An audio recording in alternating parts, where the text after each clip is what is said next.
The wine glasses clinked around the table as my family celebrated what they considered excellent news.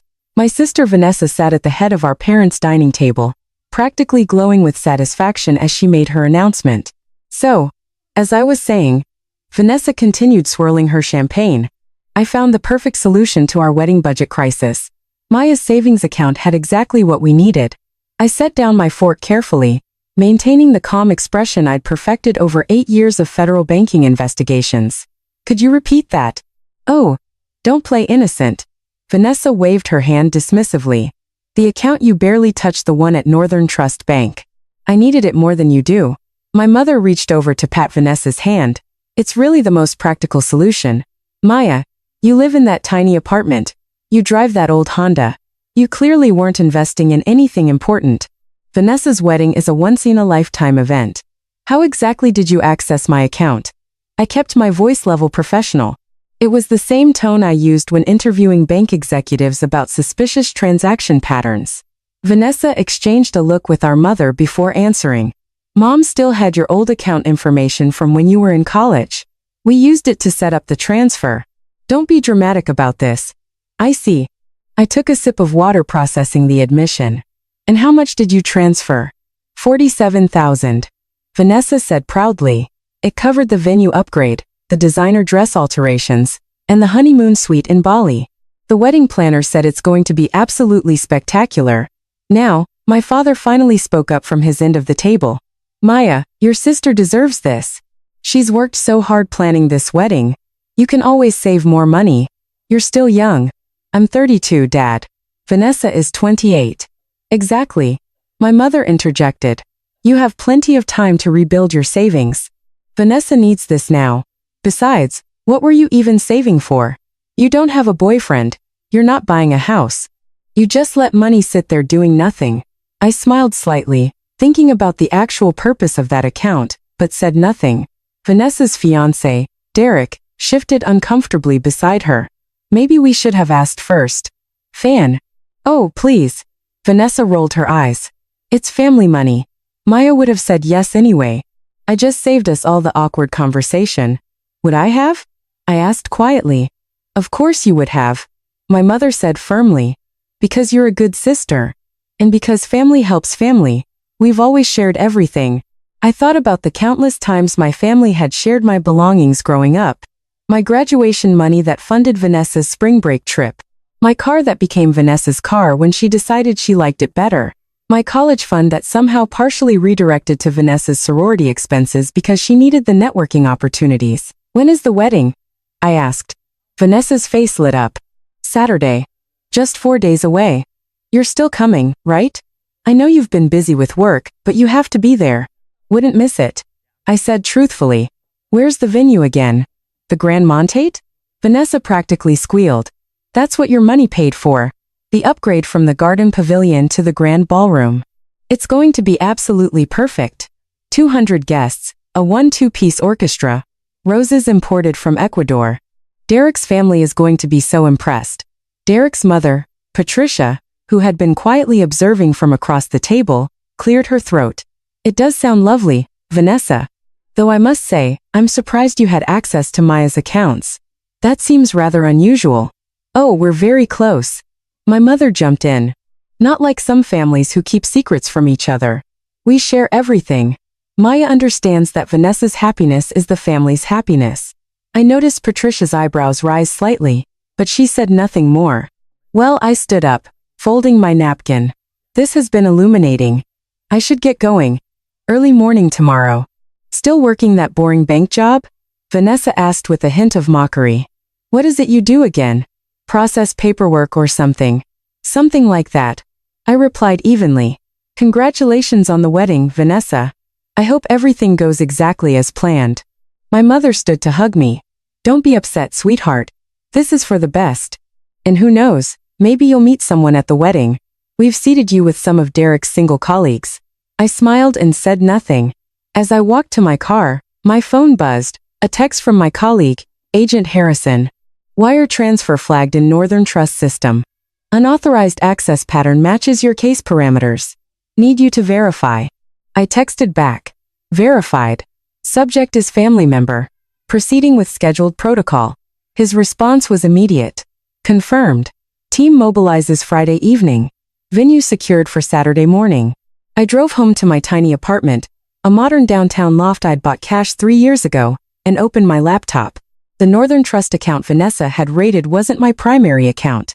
It was a monitored account I maintained specifically for my work with the Federal Banking Inspection Division, a joint task force between the Treasury Department and the FBI focused on financial crimes. The $47,000 Vanessa had stolen was federal monitoring money, part of a larger investigation into Northern Trust's internal security failures. My mother's access to old account information shouldn't have worked. The bank system should have required updated authorization. The fact that the transfer went through represented a significant security breach, exactly the kind of vulnerability my team had been documenting for 18 months. Vanessa had just provided the perfect real-world test case of systematic failure. I pulled up my files on the Northern Trust investigation.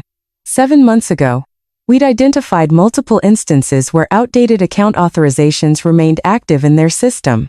Elderly customers had reported unauthorized transfers by arranged family members. Small business owners discovered former partners still had access years after removal. The bank had insisted their security protocols were flawless. Now I had personal evidence to the contrary. My phone rang. Director Walsh, my supervisor at the Treasury Department. Maya, I heard about the flag. Are you all right? I'm fine, sir. Actually, this incident provides perfect documentation for our case. Your own family raided a federal monitoring account. They didn't know it was a federal monitoring account. They thought it was my personal savings. Pause. That's still theft, sir. Which is why I've already filed the required reports. The money was transferred to multiple vendors for a wedding event. The venue is the primary recipient, the Grandmont Estate. I've requested coordination with the FBI fraud unit for Saturday morning. Maya, you understand this will involve your family members being questioned. I understand completely, sir. The law applies to everyone equally. Another pause. All right. I'll authorize the operation, but I want you off the direct interview team. You can be present, but Harrison leads. Understood. Friday morning, I went to work at the Federal Reserve Building as usual. My actual office wasn't at a bank branch. I worked in financial crimes investigation, specifically examining how banks failed to protect customer assets. My title was Senior Inspector, Financial Crimes Division, Treasury Department. I held Level 4 security clearance and had testified before Congress twice about banking security failures. My family thought I was a low-level bank employee because I'd never corrected them.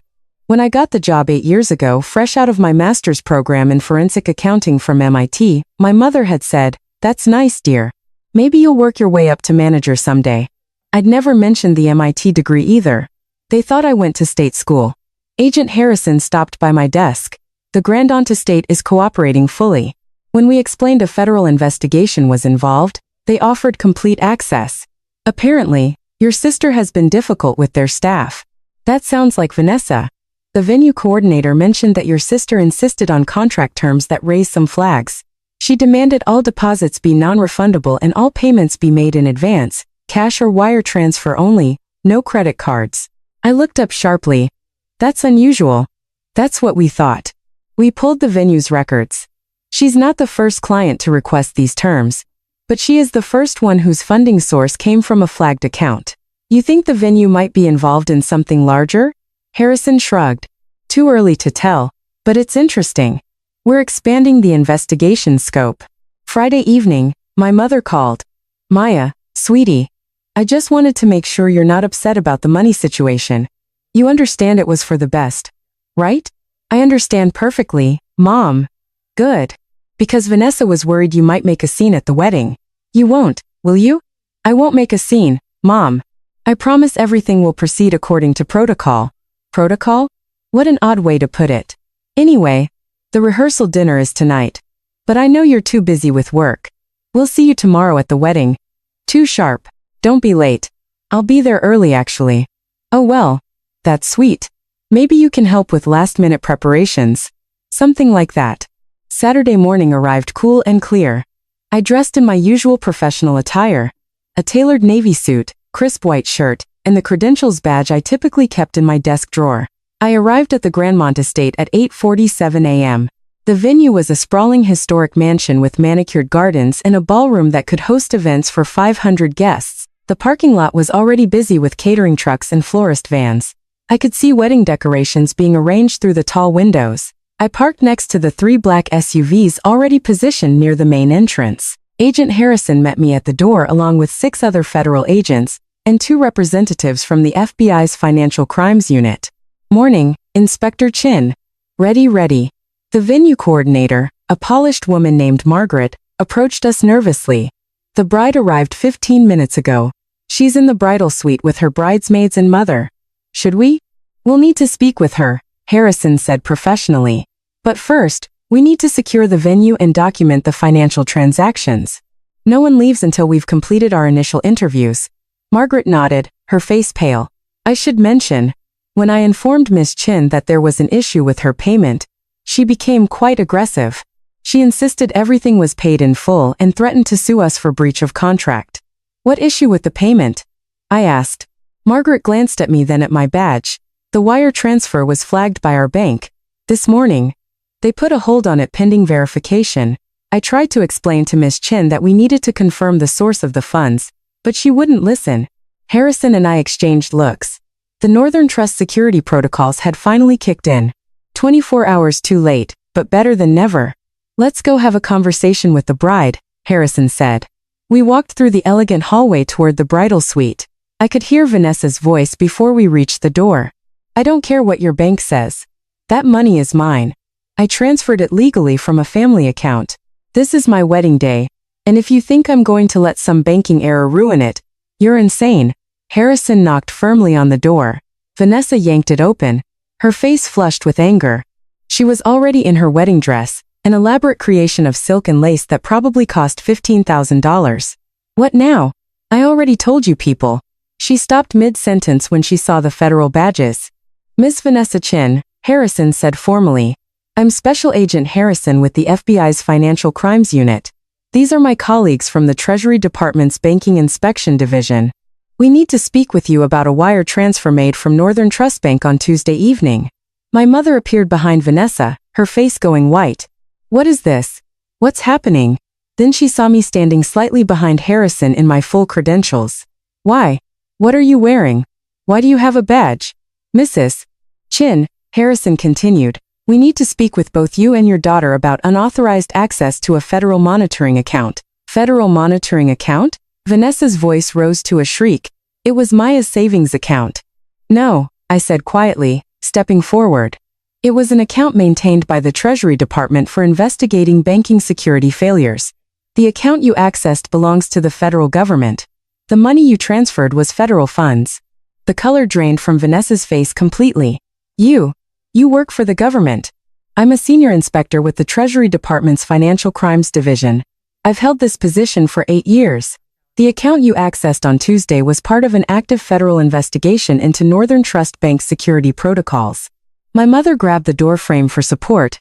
"But you said you worked at a bank. You said it was just paperwork." "I investigate financial crimes at banks. There is quite a bit of paperwork involved. You assumed I was a teller. I never corrected you." Harrison pulled out his tablet. "Miss Chin, Mrs. Chin, you're both going to need to come with us for formal questioning. The unauthorized transfer of federal funds is a serious offense, but I didn't know." Vanessa's voice cracked with panic. "How was I supposed to know it was a government account? It was just sitting there." "That's part of the problem we're investigating," I said calmly. "The fact that you were able to access the account at all represents a significant security failure by Northern Trust Bank. However, the transfer itself still constitutes theft of federal property." 3 bridesmaids had appeared in the doorway behind Vanessa, their faces masks of shock. "This is insane," my mother said, her voice shaking. "Maya, tell them this is a misunderstanding. Tell them you gave us permission." "I didn't give you permission, Mom. I didn't even know about the transfer until Vanessa announced it at dinner on Tuesday, at which point I immediately filed the required federal reports." "You filed reports on your own family?" My mother's voice was disbelieving. "I filed reports on a federal crime. The relationship of the perpetrators to me is irrelevant to the law." Harrison gestured toward the hallway. "Ladies, if you'll come with us, we have interview rooms set up in the venue's conference center." But the wedding Vanessa was crying now. Mascara beginning to run. The guests are arriving in 5 hours. Derek is already at the church. This can't be happening. The venue is currently secured as part of our investigation. Harrison said. No event will be taking place here today. As if on cue, 2 more agents appeared, speaking with the catering staff who were starting to arrive. I could see the florists being redirected, the musicians being stopped at the entrance. Derek's mother, Patricia, came rushing down the hallway. What on earth is happening? Security won't let anyone into the ballroom, and there are federal agents everywhere. She stopped when she saw the scene at the bridal suite door. Mrs. Morrison, I said professionally. I apologize for the disruption. There's been a significant development regarding the funding source for this event. The venue is currently part of an active federal investigation.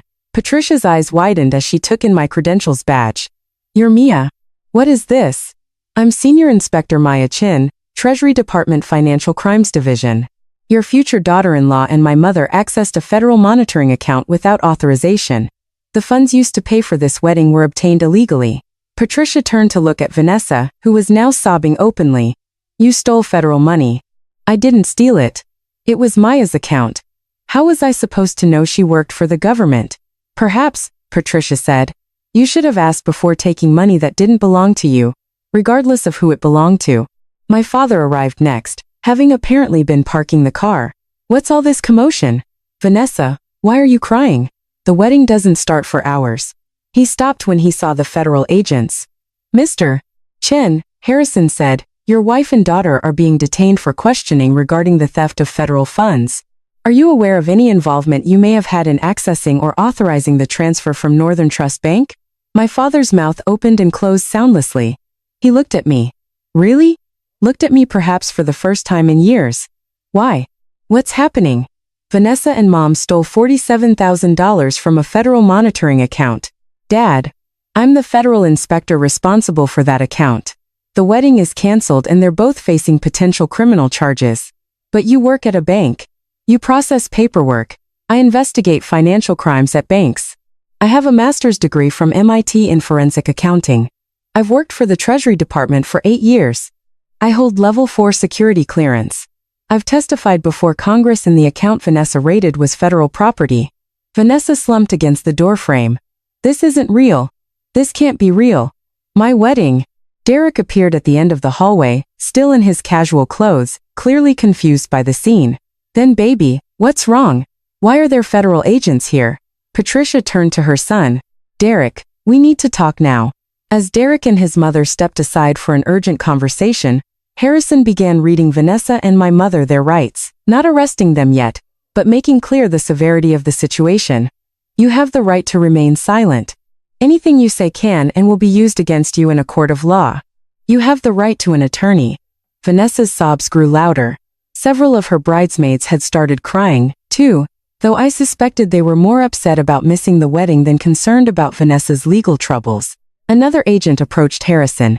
Sir, we've confirmed the venue's payment records. The transfer from Northern Trust was flagged this morning when the venue's bank ran standard fraud detection protocols.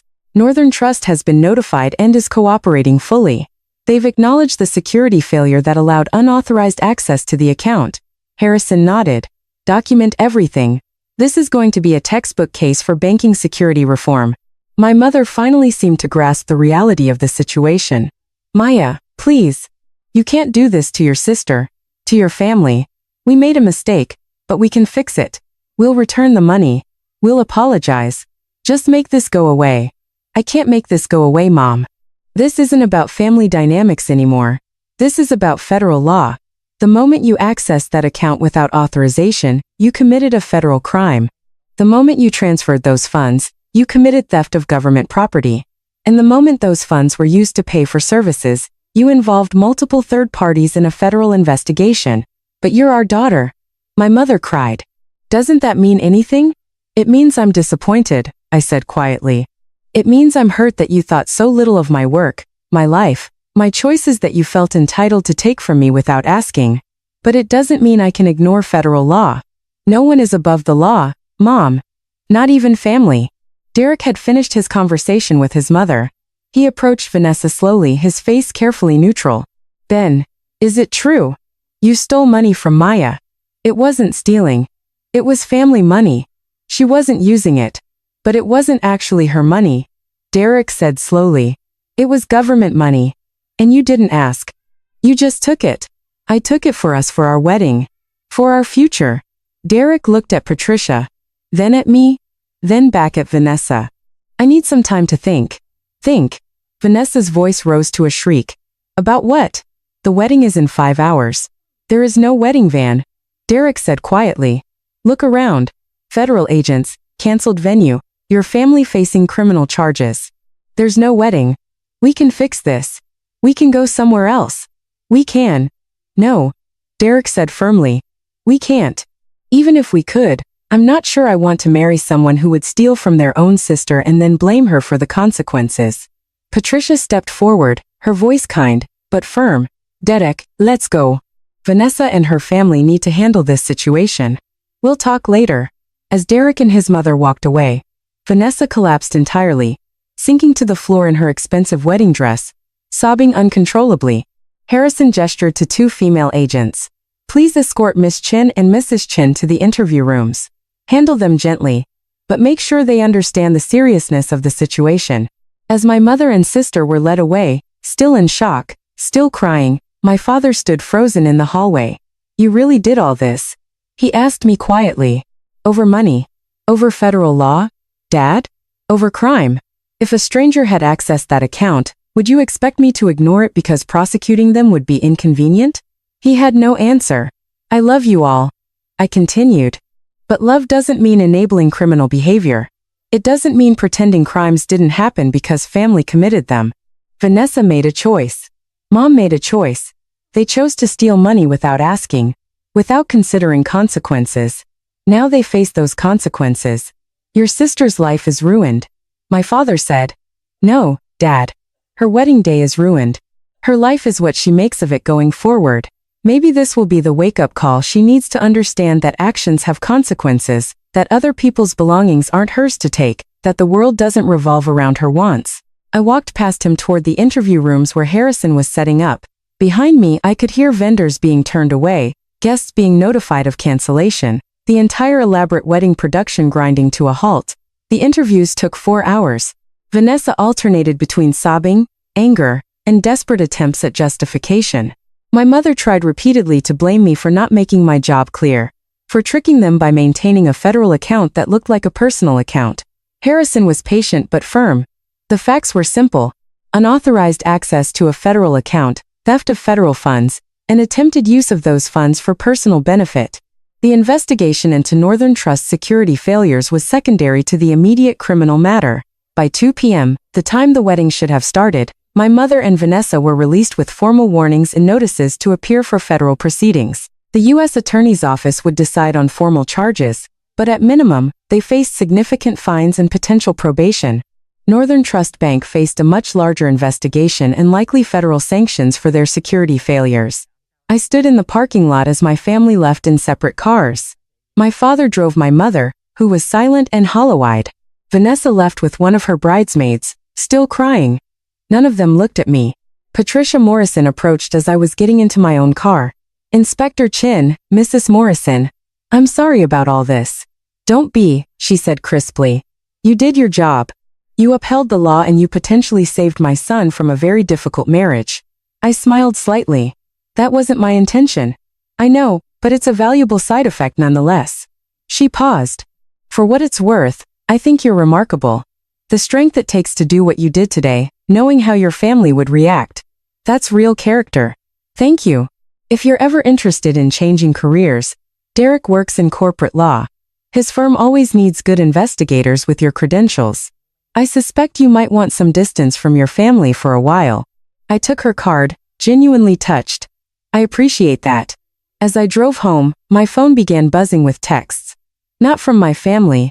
They were radio silent, but from colleagues from my director from the U.S. Attorney's Office.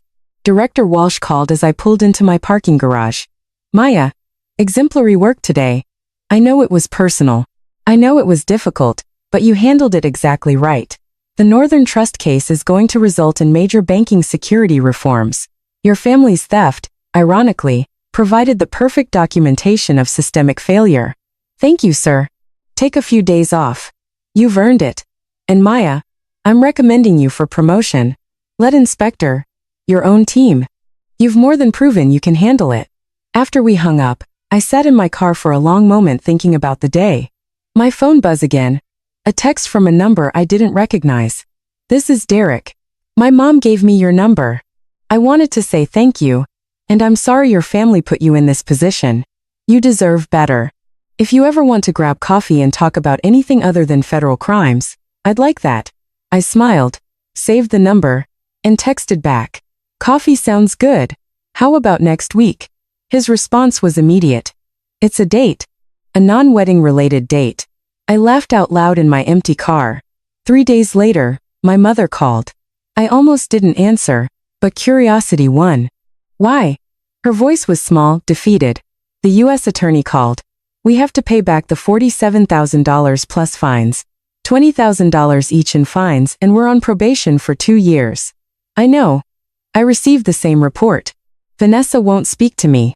He blames me for having your account information. Derek broke up with her. She moved back home, but she just stays in her room crying. I said nothing. Your father says we should have treated you better, that we never appreciated what you accomplished. He's right. A long pause. I didn't know you went to MIT. I didn't know you worked for the Treasury Department. I didn't know any of it because I never asked. I just assumed. You assumed I was unsuccessful because I didn't brag about my success. You assumed I was unimportant because I didn't demand attention. You assumed my money was available because you'd always been able to take from me before. Yes. Her voice cracked. All of that. And I'm sorry, Maya. I'm truly genuinely sorry. Not because we got caught. Not because of the fines or the probation or the ruined wedding, but because we treated you terribly and you deserve so much better from us.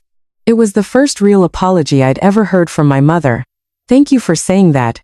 I said quietly. Is there any chance? Can we fix this? Can we fix us? I don't know, Mom. That's going to take time, and it's going to require actual change, not just words. It's going to require you and Vanessa and Dad to really think about how you've treated me for years.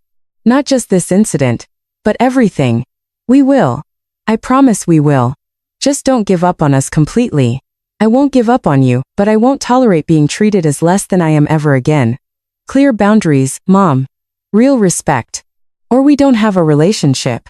Clear boundaries, she repeated. Real respect, I understand. After we hung up, I looked around my apartment. My beautiful paid-for apartment with its view of the city skyline. I thought about my career, my accomplishments, my upcoming promotion. I thought about coffee with Derek next week and the new team I'd be building and the banking security reforms that would come from this case. My family had tried to take from me, assuming I had little to lose.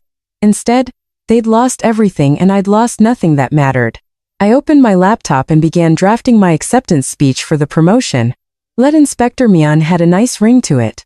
And somewhere across town in a house full of regret and consequences, my family was finally learning what I'd always known. That quiet competence beats loud entitlement every single time. The wedding that never happened became a federal case study. Northern Trust Bank implemented massive security overhauls. And I got to do what I did best. Protect people's assets and hold wrongdoers accountable. Even when those wrongdoers were family. Especially when those wrongdoers were family. Because that's what real integrity looks like.